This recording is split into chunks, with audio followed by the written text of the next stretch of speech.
घने जंगल के बीच एक खुली घाटी थी।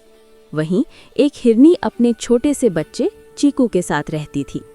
चीकू का जन्म बस कुछ हफ्ते पहले हुआ था। उसकी आंखों में मासूमियत और डर दोनों झलकते थे। शाम का समय था। पेड़ों की लंबी परछाइयां धरती पर फैल रही थी। मम्मा, ये सूरज हर रोज कहाँ चला जाता है? चीकू ने पूछा। हिरनी मुस्कुराई। बेटा, सूरज भी आराम करने जाता है, जैसे तुम रात में मेरी गोद में। हवा में ठंडक घुल रही थी। तभी दूर से शेर की दहाड़ गूंजी। चीकू डर के मारे सिमट गया। मम्मा, वो शेर फिर से आ गया? हाँ बेटा, लेकिन चिंता मत कर, मैं हूं ना। रात ढलने लगी। जंगल के ऊपर काले बादल मंडराने लगे। बारिश की बूंदें गिरने लगी। हिरनी ने चीकू को अपने पास खींच लिया। बाहर मत निकलना जब तक मैं लौटकर ना आऊं। कहाँ जा रही हो मम्मा? मैं खाना लाने। तू बस घास पर लेटा रहना, मैं जल्दी आऊंगी। हिरनी निकल पड़ी। तेज बारिश, कीचड़ और बिजली की चमक सब रास्ता रोक रहे थे, पर माँ के कदम नहीं रुके। दूर उसने कुछ ताज़ी पत्तियां देखी, लेकिन तभी झाड़ियों में सरसराहट हुई। एक लोमड़ी निकली। अरे हिरनी रानी, इतनी रात में कहाँ घूम रही? कहीं रास्ता तो नहीं भूल गई? हिरनी बोली। रास्ता भूल सकती हूँ, पर बच्चों का चेहरा नहीं। हट जा मेरे रास्ते से। लोमड़ी हंसी।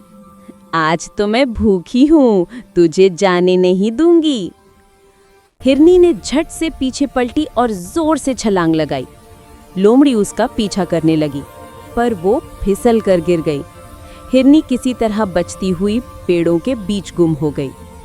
वो पत्तियां लेकर लौट रही थी, तभी बिजली आसमान चीरती हुई गिरी। एक पेड़ गिर पड़ा और रास्ता बंद हो गया। वो कांप रही थी, पर रुकने वाली नहीं थी। हे जंगल, रास्ता दे दे, मेरा बच्चा मेरा इंतजार कर रहा है। कई कोशिशों के बाद वो टहनी और कीचड़ के बीच से निकल गई। घोंसले की तरह पत्तों के नीचे दुबका चीकू अब भी रो रहा था। मम्मा, तुम आ गई? हाँ बेटा, मैं आ गई। उसने उसे पत्ते खिलाए और पंखों की तरह अपनी गर्दन से लिपाट लिया। लेकिन सुबह जब सूरज उगा, चीकू कमजोर लग रहा था। मम्मा, मुझे बहुत ठंड लग रही है। हिरनी घबरा गई। उसका शरीर तप रहा था। हे भगवान, अब मैं क्या करूं? वो दौड़ी अपने पुराने दोस्त कब्बू खरगोश के पास।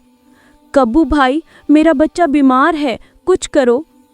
कब्बू ने कहा, जंगल के उस पार एक बूढ़ा हाथी है, डॉक्टर धीरू, वही मदद कर सकता है। वो दौड़ती हुई गई।